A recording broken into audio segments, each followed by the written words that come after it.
Hello and welcome back to today's personal finance show here on Dublin City FM with me, Paul Merriman from askpaul.ie. I did mention today was going to be a really interesting interview, and I'm delighted to be joined in studio by Mark Fennell. Mark is a life coach, business coach, author, best-selling author, speaker, and the list goes on and on. Mark, you're very welcome to the studio. Thanks for having me, Paul. No, thanks for taking the time to come in. Absolutely. It's great to have you here. Okay, Mark, so we're doing the show is bring business people in to talk about their kind of businesses, their success, their trials and tribulations. Because obviously from a finance point of view, you know, being a business owner has its ups and downs. It's great from a reward point of view sometimes, but it is challenging. I love on your website, I haven't seen this before actually, but I have as a business, like a business now, so Fairstone established whatever, would you have yourself down as established 20 years ago? Yeah. And I thought that was cool. It just shows it's two decades of advice. But I know we met and we did your carpool karaoke, which was Conversations. With no singing. Conversations, no singing. Well, I did actually sing a bit. You did actually, yeah. Carpool conversations. Apologies. I'm so used to the karaoke. I know. It's a really good show on your Instagram page. I think it's brilliant, and I'm honestly delighted to be asked to do it. But when we were speaking, I didn't know that you started off on a completely different path than this 20 years ago. Yeah. I just presume because you're so good, you're so confident, you do so much good work, I just presumed you were always in this space. No, you're in the coaching space in a different sense. So you might bring listeners through 20 years. In 5 minutes. In 4 minutes. Well, basically, I'd actually started out as a youth worker, volunteering. And how that happened was my parents were involved in charities and they used to drag us along to help them out, you know, give out the sweets or whatever else. And we were working with kind of teenagers, kind of 16 plus. And we were dragged along to that, but I saw the good it did. And I saw that, you know, a lot of these teenagers had nothing else. Yeah. And they lived for this youth club. And I was like, it's amazing that they're so excited about it. And then I saw it started to make a difference. I started to get involved as I got older because it really gave me a sense of, I suppose, purpose. Because I said, it's not that you can fix anyone, but to be a part in helping someone goes a long way. Like, you know, it's like you can't make someone save or invest, but it's nice to be a part when they do it right. You've steered them. So it was the same kind of thing. And so it just gave me that huge kind of sense of fulfillment and so forth. So I delved deeper into it, you know, and then went into kind of explored therapy, psychology, and many other kind of executive training and coaching. And I started as a business coach then because I said, you know what, helping people start me ups and startups and different things. So I went in that road. And then it just kind of grew and progressed. But working with a lot of people, the teenagers and young adults we were working with at the time were inner city. And the guards took notice because they said, we're getting hellos on the street now. We never got that before, you know, and we've noticed a bit of a shift in there was 2 gangs basically. And we know that you've been working with them, what's going on? So then the guards got involved. And I remember meeting the superintendent of the Pearse Street Guard Station. He said, listen, I want to get you in because you're doing something that's making a positive difference here. And people are noticing and it's been seen. So I saw that was making a big difference that was actually noticeable, you know. And this is 23 years ago. Right. Anyway, from there I progressed into business coaching because I wanted to help people with careers. And then as I got older, the clients got older, and as I suppose at one point I was working with, say, people who were junior management, but before I knew it, in a matter of years, I was working with people who were CEOs, owned their own companies, SMEs, and it just brought me down that world. But what I realized, and you know, I suppose it's not about theory, it's not about knowledge, it's really about the person getting the understanding, the switch, the spark being kind of, you know, that self-belief piece. And I realized, help the person behind the business, not just within the business. Yeah. So the personal development space opened up to me in my mid-20s because I was really into that myself. I was, you know, lots of things to work out. I used to be a very kind of shoot from the hip kind of person, and I realized, you know what, you might have the right thing to say, but how you say it is a massive thing. And so I learned a lot of that. And then I started, I got invited to America to speak over there, and I started working with leaders over there, and I got trained under John Maxwell, if you've ever heard of him, but he's one of the biggest authors in the world for leadership stuff. So I got to actually train under him. And that just changed everything. Right. So when I was working with clients, they were getting the results. And then I've never put €1 into Google Ads. You know, it's been word of mouth that's built it for the last 20 years, which is amazing, like, you know, but I think results will always speak loudest. Yeah. And I think that's how it comes. And as I got older, then I had my own challenges. You know, I remember like I was working so much, I burnt out, literally. I collapsed one day and I was rushed to hospital for it. They thought it was a heart attack, and I was in my 20s at this point. So I realized you got to look after your mental health. You got to look after, you know, I hate using the word work-life balance because if you like to work, you know, there's always a little imbalance, you know, and I'm a worker bee as well. So I get that, you know, but at the same time, you do have to look after yourself because it was based off me traveling and speaking and training and so forth over a long period of time. I burnt out, collapsed. And that gave me an awakening that, you know what, I'm not invincible, you're not bulletproof. The body needs rest and you've got to get this balance. And so myself, my wife, were both very entrepreneurial. We were both working in it. And that's when I realized, because anxiety came in, something I never struggled with before. And it was a very dark year to 2 years of my life. Right. I didn't go on medication and so forth, even though the doctors were saying, you need to whatever. The coach in me said, if I got myself into this, there must be a way out of this. I just need to figure it out. And amazingly, I did. And that just leveled up everything, because I understood then what psychology was, not just in theory, but in reality. Right. Practicing what you're preaching. Yeah, and you know, I fast forward then, with my wife and myself, we were trying for kids, and we got this really devastating news that, look, you're not going to have kids the way you'd planned. It's not going to happen. And we don't have kids to this day. And that was a nuclear bomb going off in my life. And I realized, you know what, money's important, but there's some things far more. Yeah. And it just gave me perspective. And then I had to kind of work through that. So I've always been in the kind of helping people on the business side, the coaching side, performance side, but then also on the personal side, because I've been there as well, and I know that we're all humans. None of us are bulletproof. We can talk a good game, but what's the person like at home? Yeah. And so because of, I suppose, experience and years that I'm doing it, this is what I do now, and I love it. I think you kind of, from the sound of things, you've grown up with the business and with your clients as well. Yeah, they got older, so did I. Yeah, exactly. Then you end up meeting, people that have, whether it's the CEO or, different roles. It's amazing, where you were, so it's good. Tell me about Channel 4 and how that changed. It was BBC first, BBC, actually. Sorry, yeah, well, I know the show was there. Channel 4, yeah, so basically, they were watching me for a while, didn't know this. I get an email one day from, bbc.co.uk. I was like, what's this about? This is spam, there's no way. And I nearly deleted, and I said, well, I'll get back to it. And I did get back. Well, it turned out it wasn't spam. It was actually, they were running a investigation documentary on, I suppose, the wellness world and life coaching and high performance coaches and all this kind of stuff. And they were running in that, and they'd come across one particular case, people who were brandishing themselves as life coaches, but ultimately they were a cult, and they wanted me to kind of spearhead them with them, as in what's good practice, what's wrong practice, what's right and what's wrong, and signs of manipulation. So I have a few strings to the bow, but I would have worked in the world of mediation and so forth with couples and relations back in the early days. So they knew I could read people, so to speak, to some degree, and they saw that. So they said, we want to kind of you to give us your diagnosis of these people we've come across, and is this legit and is it not? Turned out it was a complete cult. It was a #1 podcast in the world, which is mad, globally, and then obviously it was on all the BBCs. I think Channel 4 picked up on it, and obviously it was in the news, it was in the High Court, it was a massive thing. So it was nice to be a part of it. I didn't realise the scale of it. Yeah, I think that would have scared the life out of me, Yeah. because there was death threats going around and all sorts of things. Wow. So, but I kind of said, you know what? It's worth it for what it's going to achieve, because there is a lot of stuff out there that can mislead people, and there is a lot of stuff sounds great, but is it great? And there is people who are just looking for your money, like at the end of the day, corrupt people. Yeah, I've seen this before actually in our industry even, where you see business coaches spring up out of nowhere when they've had either a failed career or they've been let go from somewhere, business. or no, they no business knowledge or no whatsoever. You're kind of going, how is this? Yeah, because it's a non-regulated kind of space in a way. It is. Yeah, where at least with us, like we're qualified. Not saying you guys aren't, but not putting you in that bracket. No, but there's regulations. There's no regulations. Yeah. Where at least when you're in the financial planning space, you're financial planning like we are. Not massively. Like I said before, it's kind of nearly like a coaching role with some clients. But at least we're authorised by the central bank. We have regulations. We have the consumer protection code, etc. to bound that for the consumer. Yeah. Where in that mental health world, there's a whole lot of unregulation. That kind of business coaching and all these type of things. I remember I myself actually got caught up with somebody years ago after leaving Irish Life, and it was a nightmare. Like, it was just a complete waste of time, energy and money, and the guy got a clue what he was doing. Yeah. But a good sales pitch at the beginning. Yeah.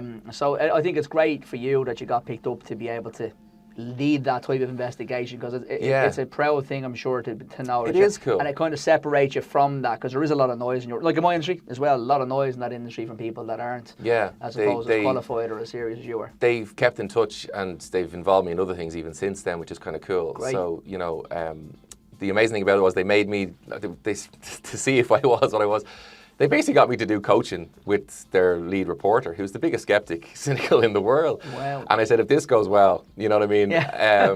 I could get blood from a stone maybe. But it went really well, and that was the interview almost. Isn't it interesting though when you talk about that kind of coaching role? Yeah. That we had a quick chat off air about somebody and previous client you were trying to find their purpose. But a lot of people are just trying to find the purpose, really, isn't it? Like, and I know, sorry, I'm not just saying it's simple what you're doing. It's obviously you're quite good at it, and you help people come out of their loads of different circumstances, whether they be male, whether they be female, whether they be employees, employers, CEOs, you name it. You've worked with everybody, like thousands of clients you've kind of impacted on. But if you were to simplify, because I was saying with personal finance, it is very simple. Like, don't spend as much money and put a bit of cash away. Like, it's not really rocket science, to be honest with you. Yeah, but strategy's different. Yeah, exactly. So the strategy piece, so you can simplify it sometimes. So if you were talking, and we know you have the Tribe network on your website, which is markfennel.ie. So on that, you have your Tribe. Yeah. Talk listeners through the Tribe, what you could expect if you're looking at the Tribe. If they want to try and change something in their life, or they're lacking purpose, or because I think from a business coach, life coach, I'll get into your book now in a second, which is excellent, but yeah, if people are thinking, do I need them, do I not need them, when does someone know they need someone like you in their life, I suppose? Yeah, I mean, people who come to me are not necessarily broken. You know, it's not therapy. You know, so people who come to me are generally people who are high performers and they got a bit stuck, or they're doing too much, but they feel a bit like a hamster on a wheel. Okay. So a lot of the time it's to do with, like, obviously I work a lot with, you know, SMEs and business owners and so forth, and, you know, the whole echelon of all the way up to the top, so to speak. But what I'll say is the human condition generally has some of the similar human problems. Okay. You know, I worked with a guy who, I remain nameless, but he had 150 million euro in his bank. And the reason I was coaching with him was for a period of time because he had lost purpose. He'd stopped working, he gave up working, he'd done a lot of traveling, he'd done whatever else. Very successful, obviously, businessman. He basically bought out. And he had no purpose. But I've got people who are in the same group who are 30s, you know, in a job they don't like, feeling like, what's my purpose? The whole thing comes down to one word: identity. Okay. It comes down to identity. And it's how you see yourself, and it's where you see yourself going. Because a lot of us, our identity, or who we are, has been molded by our past. Not exactly molded by choice, but by chance. So, you know, we pick up these narratives. So a teacher said, oh, you'll never amount to much. And that's, for some people, that story sticks. And they always think, I'll never amount to much. And so they play that role as if it's a character. And it becomes their identity. Or the person says, oh, you'll always have to try harder. You know, you're not like, you know, the A class. I mean, back in my day, it was A class, B class, C class. You're not like the A class. You need to be in the C class, or whatever it might be. And we pick up these narratives, and we pick them up from people of influence. So it could be a teacher, it could be a parent, sibling, it could be a bully in the yard. And we take them on, and then we acquire them as if they're fact. And we call them limiting beliefs, and we live by them. And the problem is, when we're molded by other people, our identity is molded by other people, and should we say, it's a conclusion of our past. Are we who we actually feel we want to be? Is our life actually going in the direction we choose it to be? You know, sometimes people go down a road, they get a degree because their parents said, oh, you need to be a doctor. But, you know, they hate the sign of blood and they don't like needles. You know, and I've seen it happen. You know, I worked with one gentleman and he was studying to be a doctor, essentially. He was on that path, and it's a long road. And he goes, but I love acting. I did this voluntarily one time and I love it. And he came to me for coaching, but how do I tell the parents? They've spent all this money and I don't want to be anywhere near a hospital, you know. He's now a producer with Netflix, which is an incredible story. But why he didn't do that? Because he didn't think he could. And the fear is the biggest thing that holds people back. You know, it's not motivation that holds people back. It's the fear. They get to a ceiling or a wall and they go, oh no, that's not for me. You've probably seen, I've seen people who come into, you know, the term new money, you know, and obviously they have more money than they ever had, but they're so not used to it, they self-sabotage and bring themselves back to where they used to be. Yeah, you remember that big famous story about the guy who won the lotto in the UK? Yeah, there's a few stories like this. And he just went broke when he was a bin man. Yeah. And then he ended up being a bin man again within 10 years. He was one of the biggest wins ever in UK history. This and is it. And he just blew every penny within, like, you know, mad stuff. Like. And what no one really, many people don't discuss, that's an identity issue. It's how you see yourself and why do you see yourself. So what I do in Tribe is I help people see the potential that they have. And I get them to see past the fear, as if the ceiling wasn't there. And for them to say, well, look, your life is good, or, you know, it's going okay. But it's not selling kind of, you know, oh, everything's going to be awesome. But I'm going to say to you, what if we could figure out the things that hold you back? The things you think about most are defining your direction. A lot of people don't realize, I love cars, right? But life is like a car. The front two wheels are like your what you think about and what you do. So your actions and your thoughts are the front two wheels. Wherever your actions and your thoughts go, the rest of the car goes. The back two wheels are like your emotions, and they're like your physiology. So how you emotionally feel and physically feel is a result of what you think about and what you act on. Yeah, so the back wheels can't really do anything. They're no indirectly. control over the direction Exactly. of the car. It's the front two wheels. 100%. So the front two wheels, what you think and what you do. I think I'm a four-wheel drive kind of guy. I like this. But what I'm going to say is, you know what, even if you can't think and you go, oh, I could never do that. Okay, your thoughts aren't lining up. Start taking the steps, the action. Once one wheel turns in the direction you want to go, you'll find in time The momentum brings you through. the whole car moves that way. Because identity, if we backtrack it real quick, every thought leads to an emotion. Every emotion influences our decisions. Our decisions become actions, which become habits. And it's our habits define who we become in general, our character identity. If you ever want to change something about yourself, just look at that path and go, what part am I getting wrong? What part of it is it going astray? Is it I want to do this, but when the emotion of fear comes in or the anxiety, I stop and the decision goes with it. So when you unbox it like that and you start to realize, well, hang on a minute, this can be worked out. It's called neuroplasticity. I'm sure you've heard it mentioned. It's where people literally change how they think. It's so much so, it's evident now. They can actually see the change in the mind. It's like this.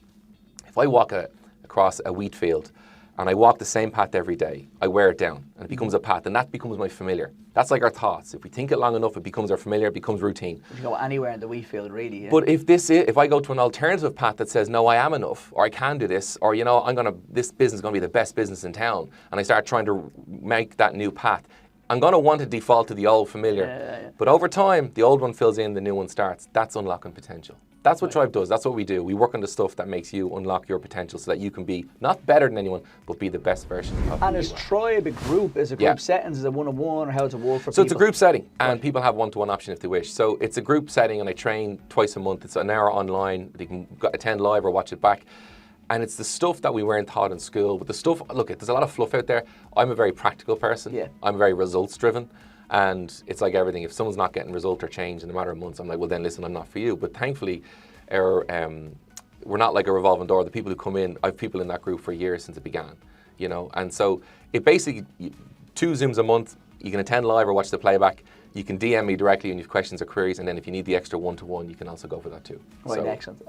it's for busy people who want to grow, learn and grow and move up and be their best, but don't have the time to sit with one-to-ones every week. Because the time is the difficult part for most biggest people resource. as well. Yeah, it is.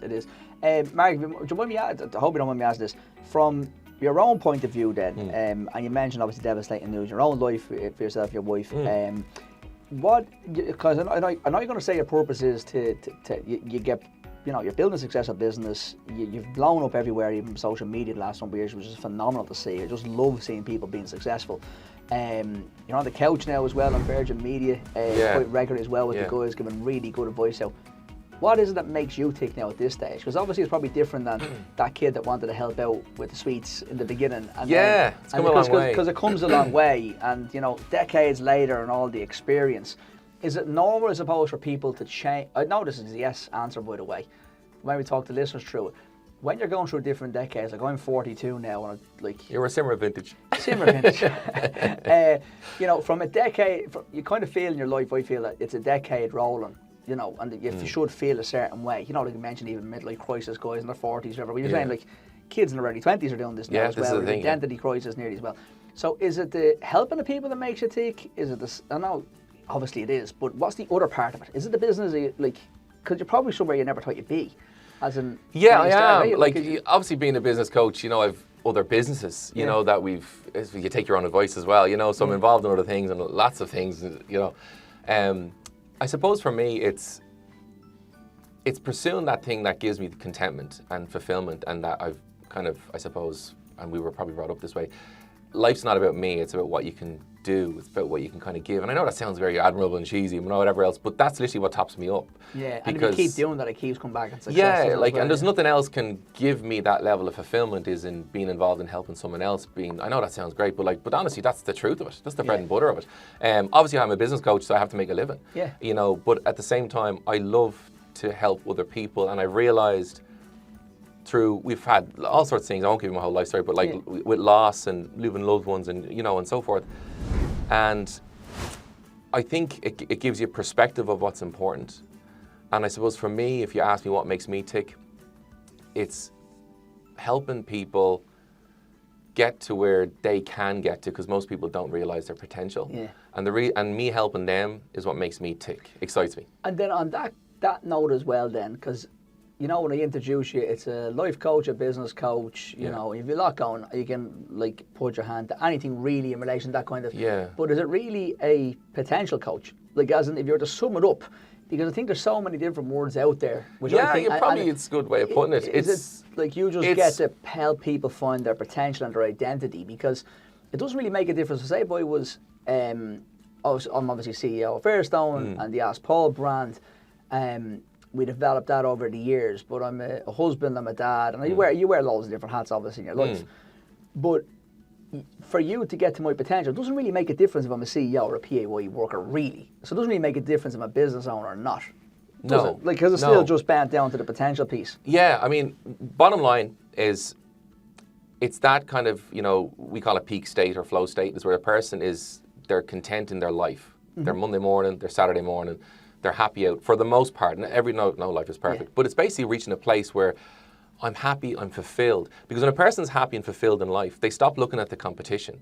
They stop comparing themselves, and they start unlocking that literally potential that they have inside them, you know, their strategies and so forth. Yeah. And here's the thing, I've worked with people who are retired. You know, how can someone, well, you know, so we're not talking just career here. Yeah. We're literally talking longevity. And I think for a lot of us, we are conditioned a lot by fear. We're conditioned, and we don't realize it. It's not that we're going around afraid, but there's fear elements, there's thought patterns. You know, if you show me your thoughts for the last 10 years, and I'll kind of show you where you'll be in the next 10. You know, it's very pattern driven.